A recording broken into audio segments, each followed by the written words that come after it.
Assalomu alaykum azizlar. Bugundan boshlab sizlarga ruhiy salomatlik mavzusida sizlardan kelib tushayotgan savollar asosida yaqinroq ma'lumot berishga harakat qilamiz. Ya'ni bugungi kunda tana kasalliklari kabi ruhiy kasalliklar soni ham kundan kunga ortib bormoqda.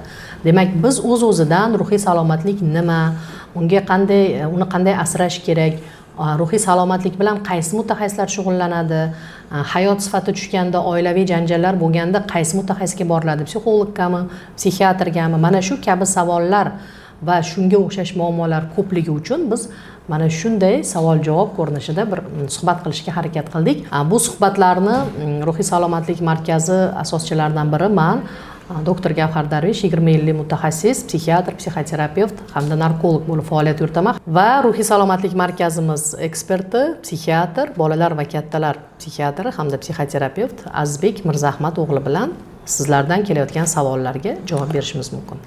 Agar mana shu suhbatimiz davomida sizda qandaydir savollar tug'iladigan bo'lsa, albatta izohlarda yozib qoldiring. Biz sizlarning savollaringizga imkon qadar javob berishga harakat qilamiz. Oxirgi paytda juda ham ko'p eshitayotgan savolimiz, Azizbek, mana nimaga oldin ruhiy kasalliklar haqida eshitmasdik? Hozirgi kunda ruhiy kasalliklar ko'payib ketyapti yoki o'sha yosh kattaroq avloddan eshitadigan gaplarimiz biz davrimizda bo'lmagan bunaqa depressiyalar yoki shunga o'xshagan kasalliklar bo'lmagan. Nimaga hozir ko'p degan bir fikrlarni ora-orada eshitib qolamiz. Keling shularga va umuman ruhiy kasalliklar nima o'zi, biz qanaqa mutaxassismiz, shular haqida batafsil aytsak. Bu savol ko'p beriladi. Ko'p joylarda suhbatlarda ham bemorlar o'zlari ham bevosita so'rashadi. Bunga ko'pgina omillar ta'siri bor. Ya'ni birinchidan oldin suhbatlarda aytib o'tgandek, psixiatriya soha o'zi yangi, lekin bemorlar qadimdan bor. Buni Gerodotni tarix asarlarida ham ba'zi tarixiy shaxslarni xususiyati haqida gapirganingizda ularni ruhan buzilishi yoki og'ishi kasalligi borligini ko'rasiz. Soha o'zi yangi.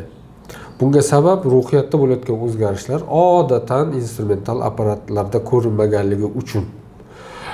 Bu birinchi tomoni. Ikkinchi tomoni, vaqt o'tgan sari bu massiv informatsiya borgan sari moddiy olamda insonga ta'sirini oshirib borishi, insonlar o'rtasidagi munosabatlarni oldingidanda ko'ra boshqacha holatlarga kelish, endi bu tashqi ta'sir asosida bo'layotgan ruhiy buzilish yoki ruhiy o'zgarishlarni sonini keskin oshirib boradi. Mana shu omillar yig'ilganligi uchun hozirgi kunda ko'payib boryapti. Va bunga qo'shimcha ravishda ruhiyatida o'zgarish bo'lgan odamlarga yordam berish bevosita o'zini maxsus mutaxassislari orqali amalga oshmaganligi uchun bu bemorlarni uzoq vaqt davomida bemor bo'lib yurishini ko'payishi ham xuddi kasallik oshib ketgandek tuyuladi. Mana shu mnogo faktorlilik ta'sirida hozirda shu holat yuzaga kelgan. Qachonki buni o'zining mutaxassislari ko'rib, to'g'ri yondashib va to'g'ri davolansa, menimcha bu kasallik ular o'ylaganchalik ko'payib ketmagan. Qadimda biz o'sha ota-bobolarimiz davrida mana kattalardan eshitayotgan ko'p gapim, yuragi tushishi, bosh og'rig'i, bosh aylanishi, ko'z tegibdi. Mana shularning tegida ham ko'pincha ruhiy kasalliklar bo'lgan. Lekin psixiatr emas, o'sha kinnachiga yoki o'sha baxshiga yoki shunga o'xshash bir mutaxassislarga murojaatlar hali menimcha haligacha shu holatlar bor va ko'pincha ruhiy salomatlik, ruhiy kasalliklar deganda insonlar faqat o'sha og'ir shizofreniyaga o'xshash holatlarni ruhiy kasallik va qolgan hamma holatlar kardiologniki, nevrologniki, psixologniki deb o'ylashadi. Ya'ni bu ham bir omil bo'lsa ajabmas va menimcha yana o'sha nima deydi, tashxislanish borgan sari yo'lga qo'yilayotganligi, ya'ni ilgari tashxislanmagan, ilgari masalan statistika hozirgidek nima deydi, ochiq ravshan bo'lmagan va shuni hisobiga ham go'yoki ko'payayotgandek bo'lishi mumkin. Endi bundan tashqari masalan bizda xalqimiz ancha boshqa meditsina sohalari yaxshi rivojlandi-da. Masalan, tishingiz og'risa bilasiz, aniq stomatologga borasiz. Yuragingiz og'risa bilasiz, aniq kardiologga borasiz. Hatto o'pkada muammo bo'lsa pulmonologga borish kerakligini ham bilishadi. Lekin xavotir bo'lsa yoki o'sha kayfiyatsizlik bo'lsa yoki oilada janjallar bo'lsa yoki mana ko'p masalan bizni kasalliklarimiz kardionevroz bilan kardiologda yurishi yoki o'sha havo yetishmasi bu pulmonologni kasalligi deb yillab oylab o'tkazib yuboradigan holatlar ham bo'ladida va mana shu ham aslida ruhiy kasallik deb o'ylamasligidan deb o'ylayman. Ya'ni boshqa soha mutaxassisliklarida ham bizni kasallarimizni yillab qolib ketishi ham bir hozirgi kunda biz tashxislayotganimiz uchun yana bir marta ko'payganlik hissini berayotgan bo'lsa ajab emas. Bu ham ta'sir bo'ladi. O'zi mana ruhiy kasalliklar mutaxassislari kimlar ular? Shular haqida ma'lumot bersak. O'zi odatan tibbiyot bor. Tibbiyotni qiladigan ishi bemorga yordam berish. Bu xoh erta tashxislash bo'lsin, tashxis qo'yish bo'lsin, davolash jarayoni bo'lsin, hattoki yo'qotilgan vazifani tiklash, reabilitatsiya bo'lsin, hattoki aholini sog'lomlashtirish ishlari bo'lsin, sog'lom insonlar bilan ishlash. Buni hammasini tibbiyot qiladi. Shu tibbiyotning ichida asab tizimiga oid bo'lgan 3 tagina mutaxassislik bor. Bu nevrologiya, neyroxirurgiya va psixiatriya. Neyroxirurgiya jarrohlik amaliyot bilan sizga yordam beradi. Nevrologiya bosh miya to'qimasi va orqa miyada bo'layotgan nervlar shoxida bo'layotgan o'zgarishlar, kasalliklarni dori-darmonlar va fiziodavolar orqali yordam beradi. Ana endi ruhiyatda bo'layotgan o'zgarishlar, aniqrog'i tekshirilganda ham topilmayotgan ruhiyatda bo'lgan o'zgarishlarni psixiatrlar tomonidan yordam beriladi. Ya'ni boyagida erta tashxislash, tashxis qo'yish, davolash, reabilitatsiya qilib hayotga qaytarish, hattoki sog'lom insonlarda ruhiy salomatlikni saqlash ishlarini amalga oshiradi. Boshqa sohalar ham tibbiyot rivojlangani sari mayda-mayda bo'laklarga bo'linib ketgani kabi psixiatriya ham sekin-asta mayda-mayda bo'laklarga bo'linyapti. Shulardan misol uchun bittasi bu psixoterapiya. Asosan oddiy qilib aytganda xalq tilida faqat suhbat bilan davolaydigan doktorlar. Bularni endi o'zini kontingenti, o'zini bemorlar shug'ullanadigan ishlari bor va boya gapimizni boshida aytib o'tganimizdek, yurak aniq kardiologga, o'pka aniq pulmonologga, me'da-ichak trakti aniq gastroenterologga. Psixiatrda, ya'ni ruhiyatda bo'layotgan o'zgarishni o'zi mavhumligi, uni tashxis qo'yishni o'zi qiyinligi va ana endi bemor uni meni ruhiyatimda o'zgarish bo'lyapti shekilli deb turib, uni mutaxassisni topishni o'zi qiyinligi bu bemorlarni bevosita psixoterapevtlar bilan to'qnash kelishi juda ham kam bo'ladi. Amaliy qilib aytadigan bo'lsak, misol uchun kamdan kam amaliy ko'rganmiz, bemorlar bevosita psixoterapevtga birinchi bo'lib bizga kelgan. Bir sumka tekshiruv qog'ozlar, MRT, MSKT, UZI, qon, gormon analizlar, bir sumka dorilar har xil mutaxassislardan olgan, iloji bo'lmadi va bizni yaxshi nervpatologga boring yoki silliqroq qilib aytganda neyropsixologga boring deb aytishdi deb kelishadi. Bu psixoterapiya ham, lekin o'zi asli psixoterapevtlar ham o'zi asli shu psixiatriya, ruhiy kasalliklar sohasidan kelib chiqqan soha. O'shanga o'zi asli murojaat qilish kerak.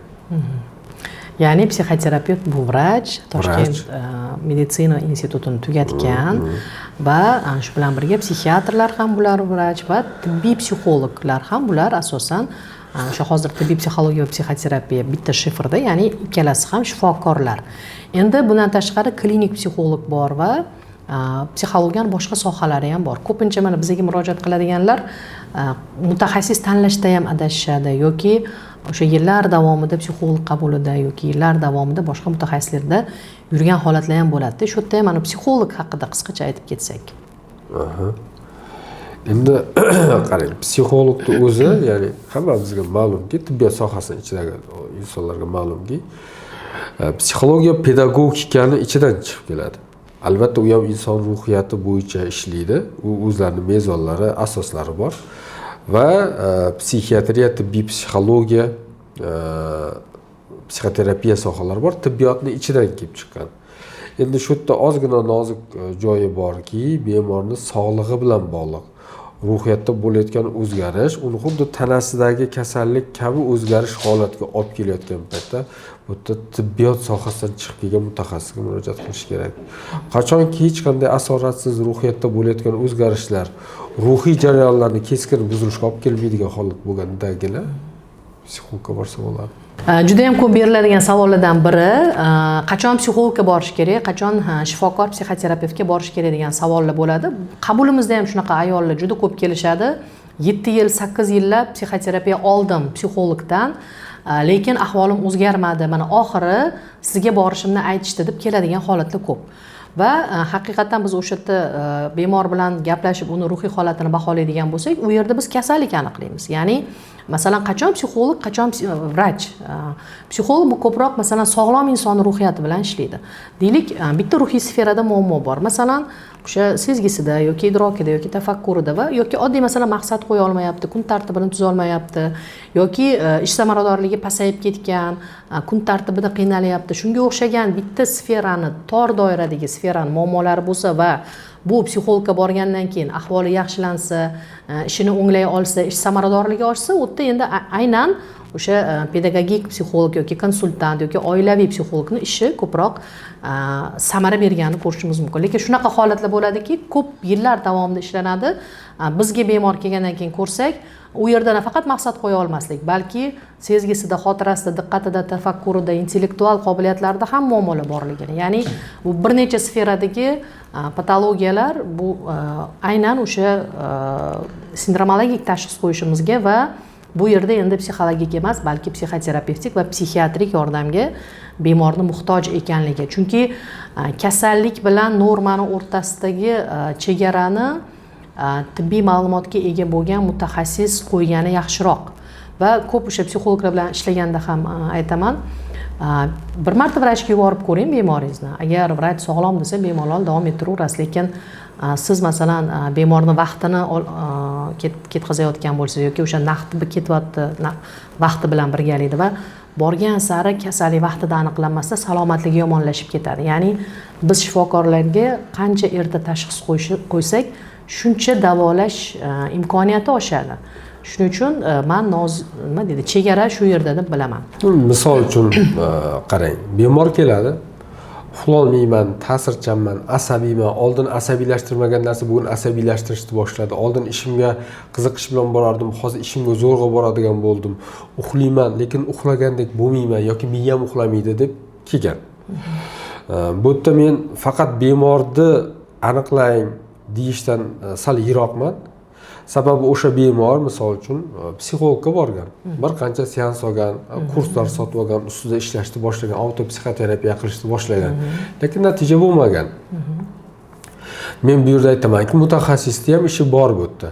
Nima uchun siz kardiologga borsangiz, kardiolog yurak sohada og'riq bo'lsa-da, kardiolog aytishi mumkin sizga bizdan hammasi yaxshi, yurak sohada og'riq bo'lsa ham, yo u nervlardan yoki o'pkadan bo'lishi mumkin deydi. Ya'ni mutaxassis aniqlaydi. Siz ikkinchi mutaxassisga borasiz, u mutaxassis aytadi bizdan emasmiz degandan keyin sizni sekin ruhiyat bo'yicha ishlaydigan shifokorga yo'naltiradi. Xuddi shu ishni mutaxassis psixolog ham qilish kerak deyman.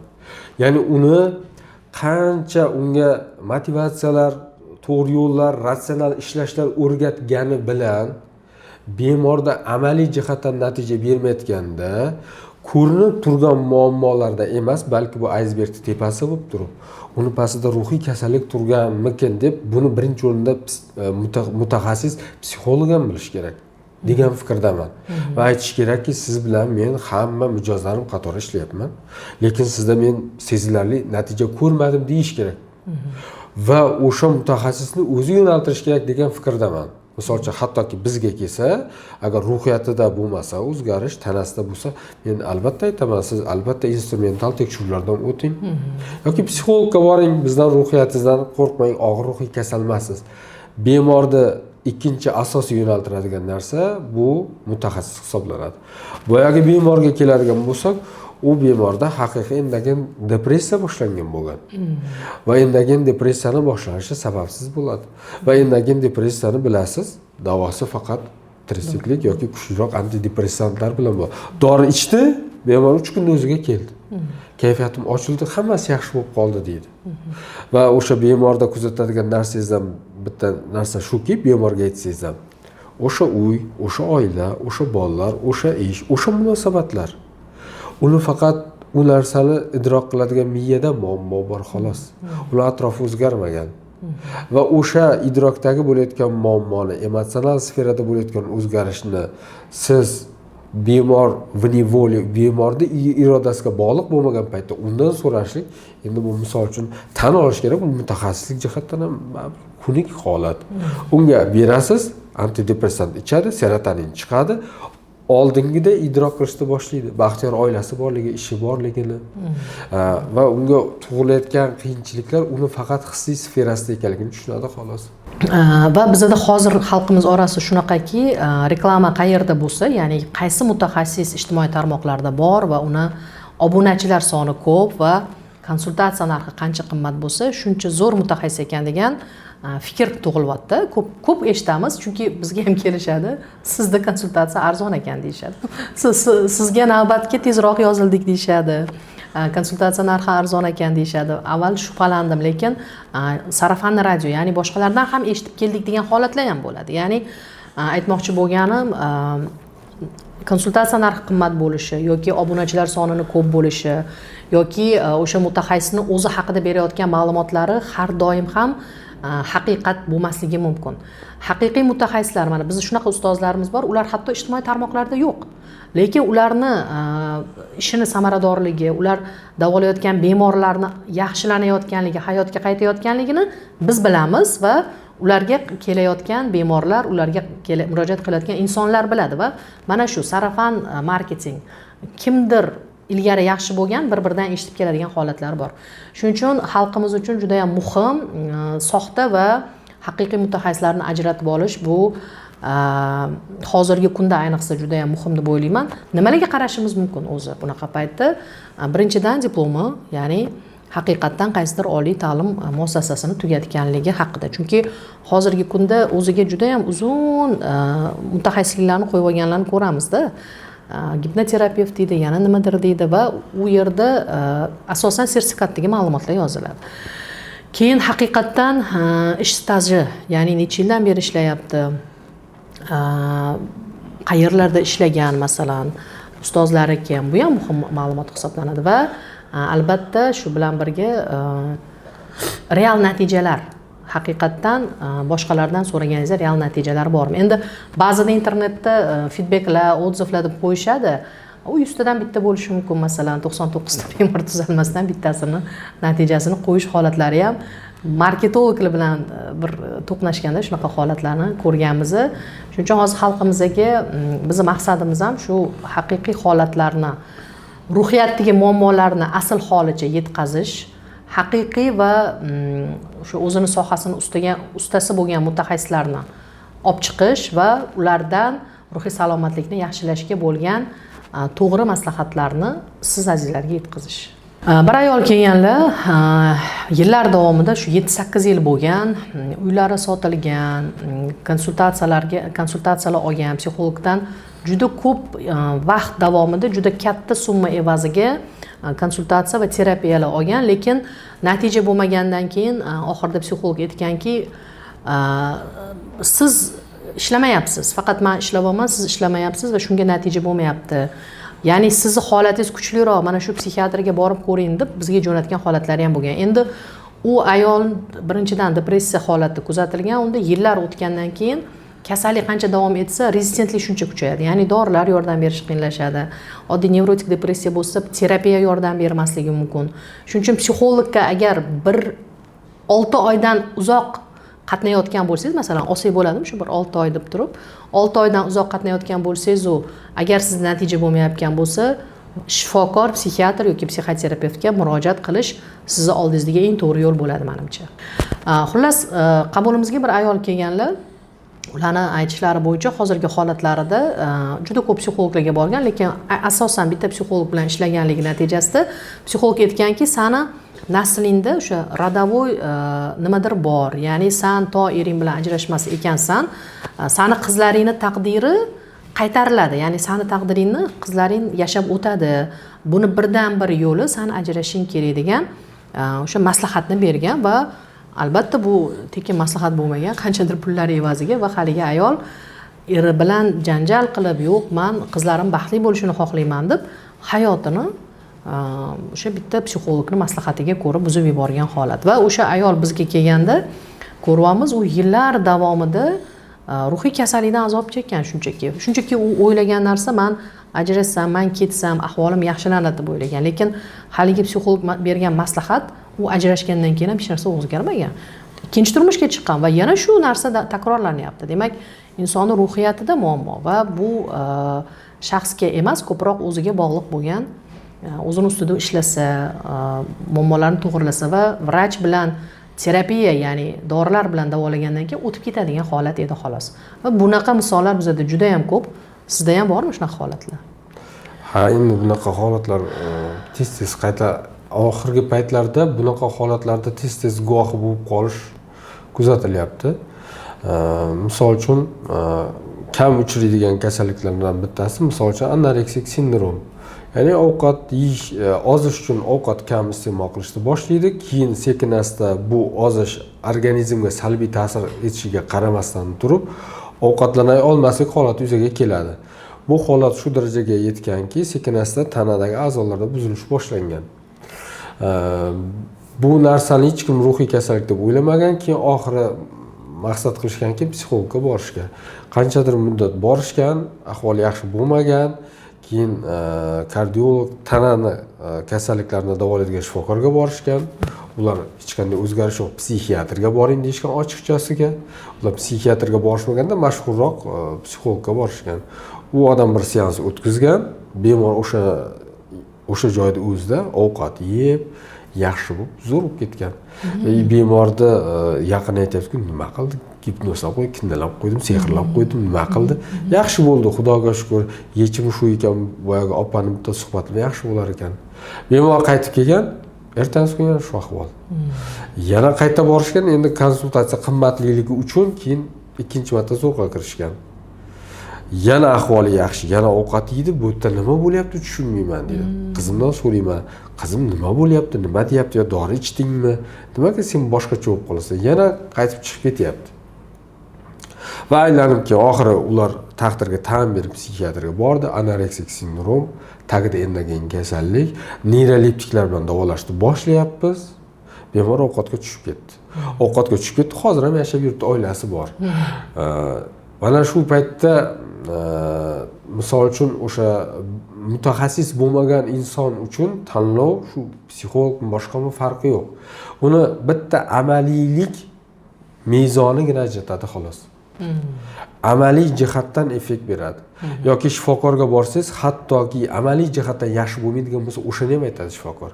Amaliy jihatdan bu endi yaxshi bo'lishi qiyin deb aytadi. O'sha amaliylik, o'sha psixologga borgan paytda aytishganki, bo'ldi, mana ovqatlandi, bo'ldi, yaxshi bo'lib ketdi degan. Amaliy natija yo'q-ku. Mana shu narsani o'zi ham ko'rsatadiki, kimga murojaat qilish kerakligini.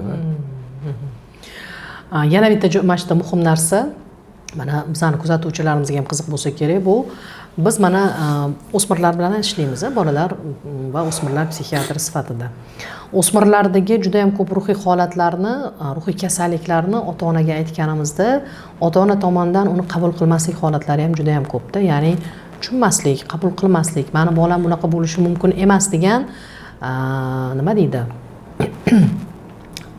Haqiqatni qabul qila olmaslik va anglamaslik holatlari ham juda ham ko'p bo'ladi, chunki ota-onalarni bu holatda tushunamiz, chunki biz ham farzandlarimiz bor, ya'ni farzandi haqidagi qandaydir farzandingizda shunaqa ruhiy kasallik bor degan ma'lumot ota-onaga birinchidan og'ir keladi. Lekin sog'lom ota-onada shu ma'lumotni qabul qilish bosqichlari birinchi rad etadi, keyin sekin o'zi izlanib ko'radi va oxirida shu bolamda, qizimda yoki o'g'limda shu holat bor bo'lsa kerak balki degan bir qarorga kelishi normal ota-onada bo'ladi. Lekin ba'zi ota-onalar bilan necha marta ishlasak ham shu yo'q deydi, mani bolam kasal emas degan holat bo'ladi.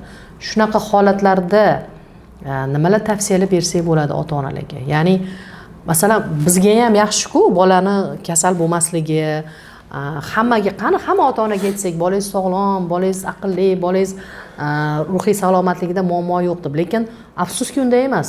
Haqiqat shunaqaki, bolalarda borgan sari ruhiy muammolar, ruhiy kasalliklar ko'payib ketyapti.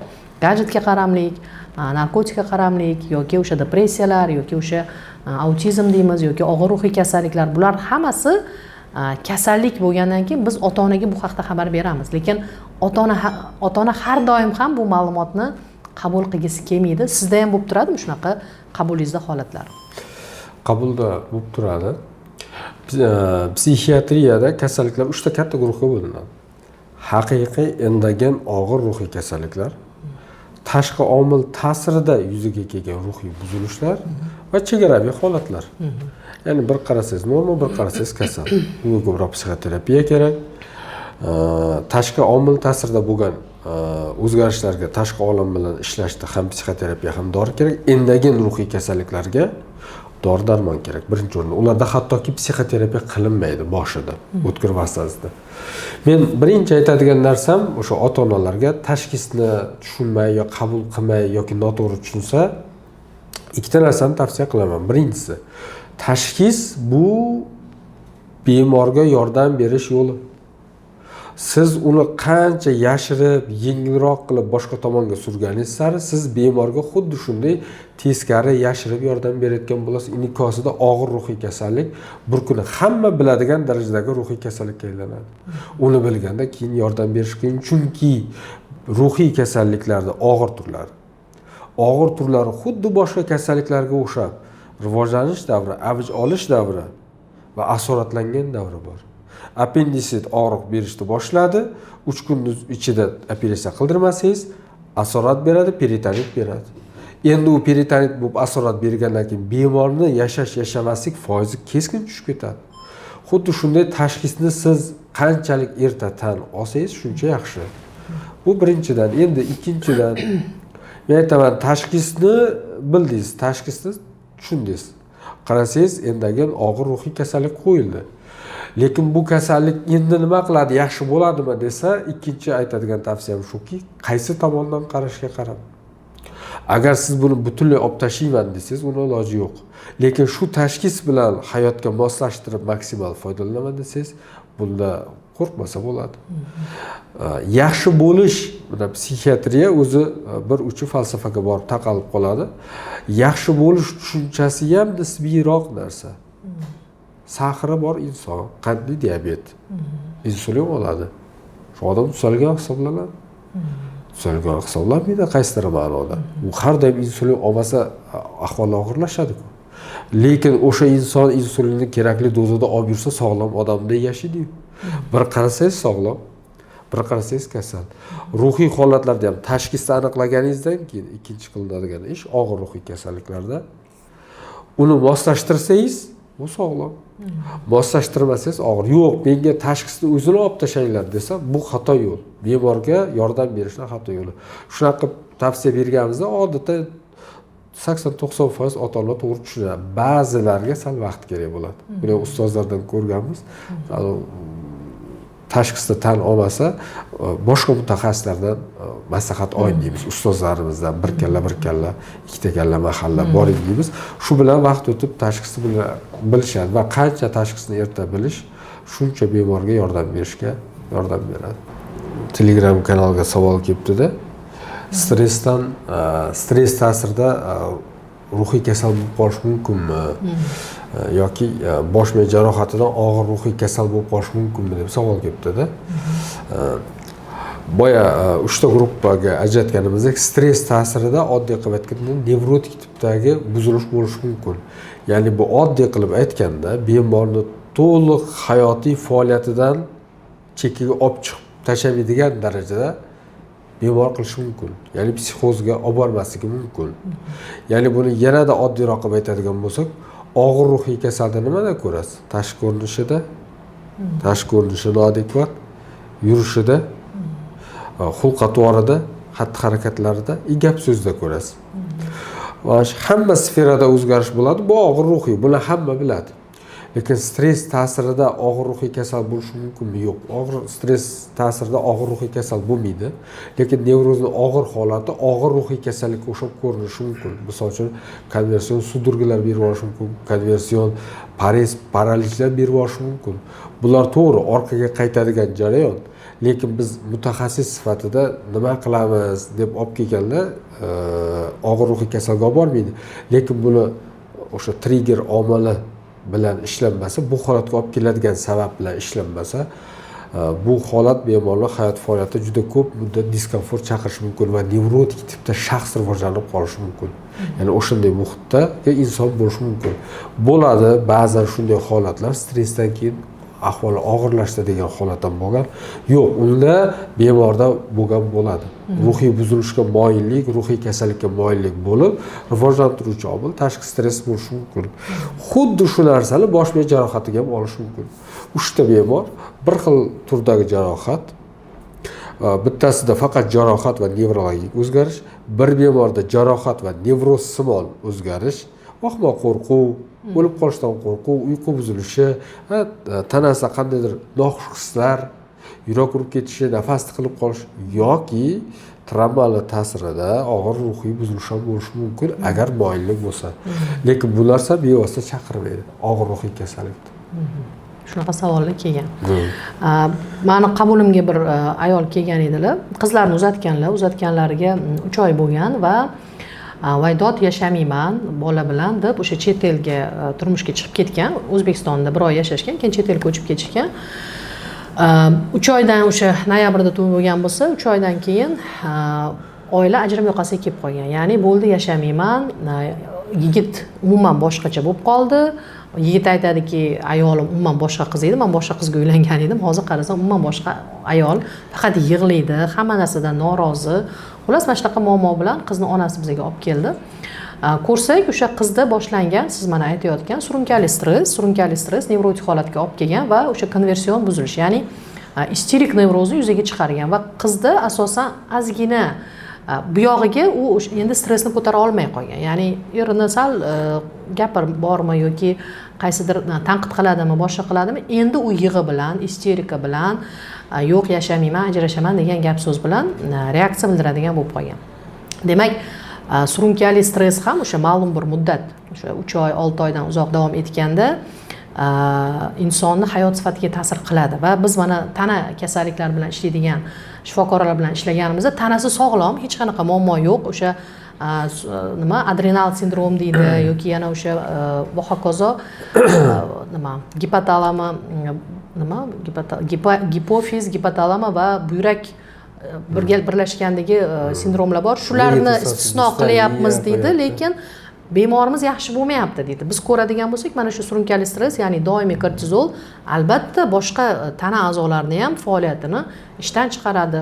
Nafas yetishmasligiga olib kelishi mumkin, kayfiyatsizlikka olib kelishi mumkin yoki o'sha charchoqqa olib kelishi mumkin. Shuning uchun tanani salomatligini tekshirish bilan birgalikda albatta ruhiyatni salomatligini ham tekshirishni va yana bitta taklif, oila qurishdan oldin yigit bilan qizni o'sha yaxshi bir malakali psixiatr yoki psixoterapevt ko'rigidan o'tkazishni, psixoskrining deymizmi buni, tavsiya qilgan bo'lardim. Chunki haqiqatan xarakterlar to'qnashadi, temperamentlar to'qnashadi, qadriyatlar to'qnashadi.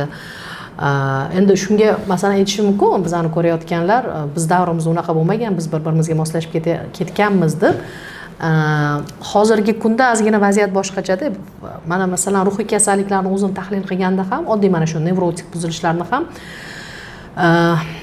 rivojlangan davlatlarda ko'proq kuzatilayotganligini ham bilishimiz mumkin. Izolyatsiya sabab, to'qchilik, moddiyatchilik sababi o'sha tendensiya biz O'zbekistonga ham kirib keldi va bizning farzandlarimizda ham o'sha to'qlikka sho'xlik yoki ozgina qiyinchilikka chida olmaslik kabi, sabrsizlik kabi sifatlar rivojlanib kelyapti. Shuning uchun balki hozir ayni vaqtidir.